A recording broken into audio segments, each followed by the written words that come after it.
आपने हमें राज्यपाल जी के भाषण के संशोधन प्रस्ताव पर बोलने का मौका दिया।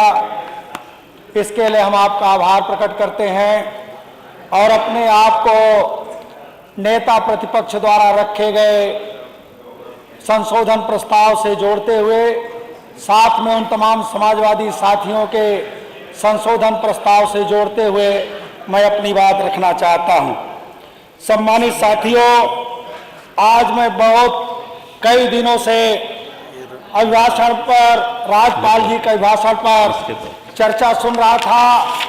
मुझे एक कविता याद आती है अमरकांत जी की, जिन्होंने कहा था कि गरीबी और अशिक्षा कुछ नहीं करने देती, इससे लोग मजबूरी में अंधविश्वासों का शिकार हो जाते हैं।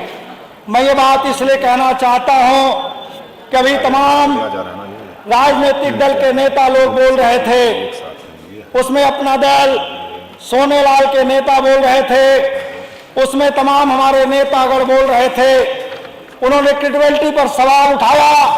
मैं सबसे पहले आज इस सदन के माध्यम से आदरणीय अधिष्ठाता महोदय आपके माध्यम से कहना चाहता हूं कि जिस व्यक्ति को अपने दल का नामकरण करने के बाद हम लोगों के आदर्श डॉक्टर सोनेलाल पटेल जी, जिनको मैं सदन के माध्यम से श्रद्धा सुमन अर्पित करता हूं और कहना चाहता हूं कि जब उनकी क्रेडिबिलिटी अपने नेता डॉक्टर सोनेलाल पटेल जी के प्रति नहीं है तो मैं समझता हूं कि उनके क्रेडिबिलिटी का कोई औचित्य इस सदन में नहीं होता है, उनको सवाल करने का कोई अधिकार नहीं है। वो हमारे नेता प्रतिपक्ष के बारे में बोल रहे थे। मैं उनसे कहना चाहता हूं कि इसके पहले जो हम चुनाव मैदान में गए थे तो उसी दल के नेता ने मंचों पर जाकर के पिछड़े वर्ग की वकालत किया था। उन्होंने कहा था कि हमें मौका दे दो, दोबारा सरकार बना दो हमारे गठबंधन के।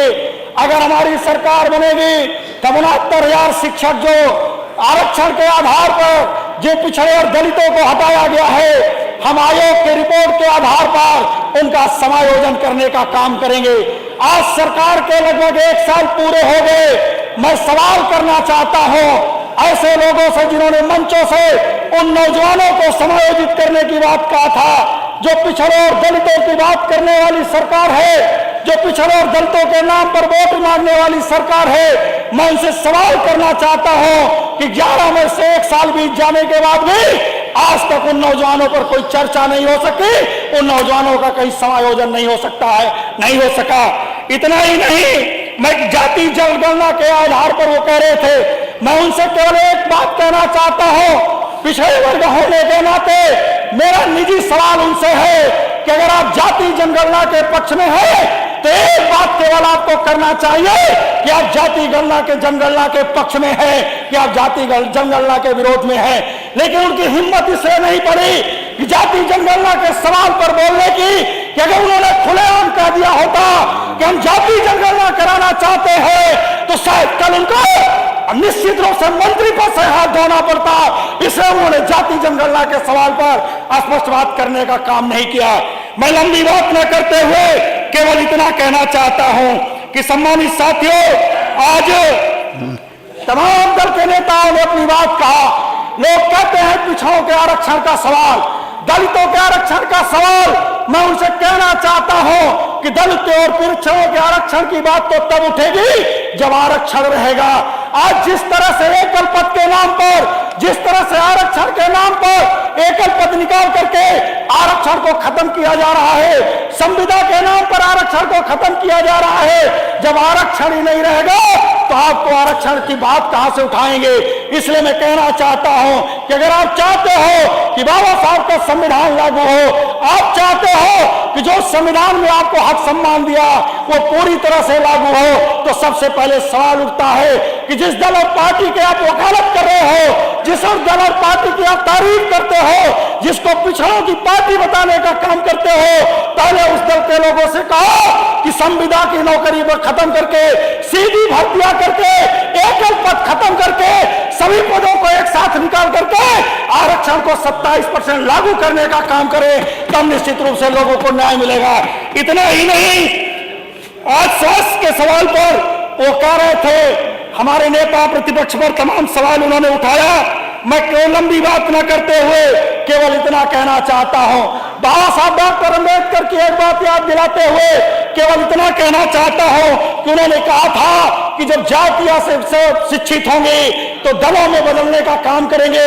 आज भारतीय जनता आरएसएस के लोग उन्हीं चीजों का उपयोग करके समाज को दलों में बांट करके, जो समाज को लड़ा करके एक मजबूत समाज को कमजोर करने का काम कर रहे हैं। मैं बधाई देना चाहता हूं श्रद्धेय नेताजी को, जिन्होंने समाजवादी पार्टी बना करके आदरणीय डॉक्टर लोहिया के पश्चिमों पर चल करके इस देश के किसान और कमजोरों को इकट्ठा करके पिछड़ों और दलितों का सम्मान दिलाने का काम किया, अल्पसंख्यकों को सम्मान दिलाने का काम किया है। चूंकि समय का ध्यान रखते हुए मैं लंबी बात न करते हुए मैं अपने क्षेत्र के बारे में थोड़ी सी चर्चा करना चाहता हूं। हमारे क्षेत्र में कई बार एक पुल का उद्घाटन किया गया, शिलान्यास किया गया। पूर्व के माननीय पीडब्ल्यूडी मंत्री द्वारा भी उस पुल के उद्घाटन का काम करने का काम किया गया, लेकिन आज तक उस पर कोई बजट नहीं ऐलान हो सका है। इसलिए निवेदन करना चाहता हूं कि जो परानीपुर से हनिया को जोड़ने वाला पुल है उसके निर्माण कराने की आवश्यकता है। यहाँ पर तमाम पर्यटन की बात की जाती है। जिस क्षेत्र से मैं चलकर आता हूँ उस क्षेत्र पर पर्यटन के कई ऐसे स्थल हैं जिसको विकसित करने की जरूरत है। हमारे यहाँ रामनगर में शीतला धाम है जहाँ लाखों लाख लोग दर्शन के लिए आते हैं। मस्तान बाबा है जहाँ पर उत्तर प्रदेश के नहीं देश के तमाम कोने से लोग आकर के वहां पर अपने आप को मान्यता लेने का काम करते हैं।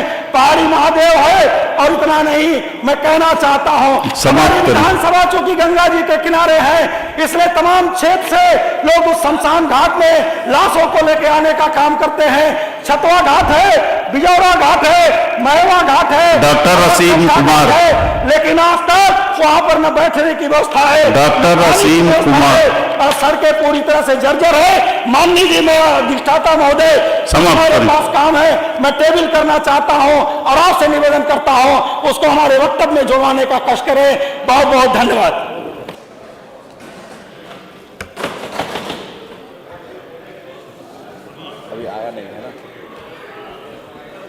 बोलिए। मान्यवर